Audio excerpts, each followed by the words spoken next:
నమస్తే, welcome to 929 TV. నేను Priyanka. Google సంస్థ తన వినియోగదారుల కోసం ఒక చారిత్రాత్మక నిర్ణయాన్ని తీసుకుంది. దశాబ్దాలుగా కోట్లాది మంది ఎదురు చూస్తున్న ఒక అతిపెద్ద సమస్యకు సుందర్ పిచాయ్ బృందం పరిష్కారం కనుగొంది. మనం ఇంటర్నెట్ ప్రపంచంలో అడుగుపెట్టిన కొత్తలో సరదాకో లేదా అవగాహన లేకో పెట్టుకున్న వింత వింత జీమెయిల్ పేర్లు ఇప్పుడు మన కెరీర్కు శాపంగా మారుతున్నాయన్నది పచ్చి నిజం. ఈ ఇబ్బందిని గమనించిన గూగుల్ తన పాత నిబంధనలకు స్వస్తి పలుకుతూ ఒక విప్లవాత్మక మార్పును ప్రవేశపెట్టింది.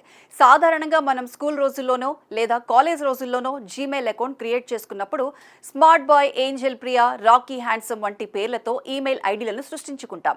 అప్పట్లో అది సరదాగా అనిపించినా వయసు పెరిగి ఏదైనా పెద్ద కంపెనీలో ఉద్యోగానికి దరఖాస్తు చేసుకున్నప్పుడు లేదా క్లయింట్స్తో మాట్లాడేటప్పుడు అవే పేర్లు మన వ్యక్తిత్వాన్ని తక్కువ చేసి చూపిస్తాయి.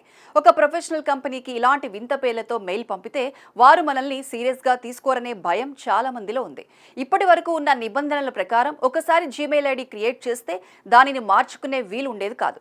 కొత్త పేరు కావాలంటే కొత్త అకౌంట్ తెరవాల్సిందే. కానీ అలా చేస్తే పాత అకౌంట్లో ఉన్న వేల కొద్ది మెయిల్స్, గూగుల్ ఫోటోల్లోని జ్ఞాపకాలు, డ్రైవ్లోని ముఖ్యమైన ఫైల్స్, యూట్యూబ్ సబ్స్క్రిప్షన్లు అన్నీ పోతాయి. ఈ తలనొప్పి భరించలేక చాలా మంది అదే పాత వింత పేర్లతో కాలాన్ని వెళ్లదీస్తున్నారు. ఇప్పుడు గూగుల్ సీఈఓ సుందర్ పిచాయ్ స్వయంగా ఒక తీపి కబురు చెప్పారు. 2004లో జీమెయిల్ ప్రారంభమైనప్పటి పరిస్థితులు ఇప్పుడు లేవని, మారుతున్న కాలానికి అనుగుణంగా యూజర్ నేమ్ మార్చుకునే వెసులుబాటు కల్పిస్తున్నామని ఆయన ప్రకటించారు.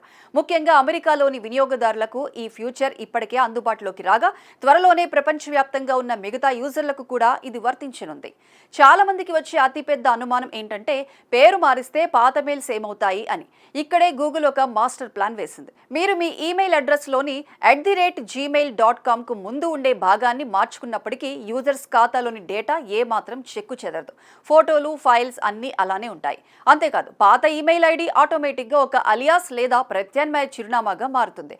అంటే ఎవరైనా తెలియక మీ పాత ఐడికి మెయిల్ పంపినా అది నేరుగా మీ కొత్త ఇన్బాక్స్కే వచ్చి చేరుతుంది. దీనివల్ల మీరు ఎటువంటి ముఖ్యమైన సమాచారాన్ని కోల్పోయే ప్రమాదం ఉండదు. లాగిన్ అయ్యేటప్పుడు పాత పేరుతో కానీ కొత్త పేరుతో కానీ లాగిన్ అవ్వచ్చు. ఈ స్వేచ్ఛను గూగుల్ కొన్ని కఠినమైన నిబంధనలతో ముడిపెట్టింది. మొదటి నిబంధన ఏమిటంటే ఏడాదికి ఒక్కసారి మాత్రమే ఈమెయిల్ పేరును మార్చుకోగలరు. అంటే ఈ రోజు పేరు మార్చుకుంటే మళ్ళీ మార్చుకోవడానికి మరో 12 నెలలు వెయిట్ చేయాల్సిందే. రెండవది, ఒక అకౌంట్కు సంబంధించి జీవితకాలంలో గరిష్టంగా 3 సార్లు మాత్రమే పేరు మార్చుకోవడానికి అనుమతి ఉంటుంది. కాబట్టి పేరు మార్చేటప్పుడు చాలా జాగ్రత్తగా ఆలోచించి నిర్ణయం తీసుకోవాలి. మూడవది, మీరు కోరుకున్న కొత్త పేరు ఇదివరకు ఎవరూ వాడి ఉండకూడదు. ఒకవేళ కొత్త పేరు నచ్చకపోతే తిరిగి పాత పేరుకు మారిపోయే అవకాశం కూడా గూగుల్ కల్పిస్తోంది.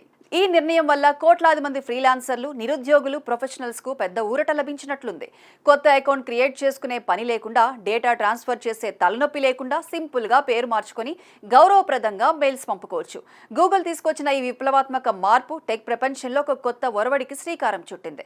పాత పేర్లతో ఇబ్బంది పడుతుంటే గూగుల్ సెట్టింగ్స్ లో ఈ ఆప్షన్ వచ్చిందో లేదో ఒక్కసారి చెక్ చేసుకోండి. ఒకవేళ ఇంకా రాకపోతే మరికొద్ది రోజులు వేచి చూడండి. ఎందుకంటే గూగుల్ ఈ ఫ్యూచర్ ను దశల వారీగా అందరికీ అందుబాటులోకి తెస్తోంది. డిజిటల్ ప్రపంచంలో మీ గుర్తింపును మార్చుకునే సమయం వచ్చేసింది. ఇక ఆ పాత పేర్లకు స్వస్తి పలికి కొత్త ప్రొఫెషనల్ లుక్ తో మీ కెరీర్ లో ముందుకు సాగండి.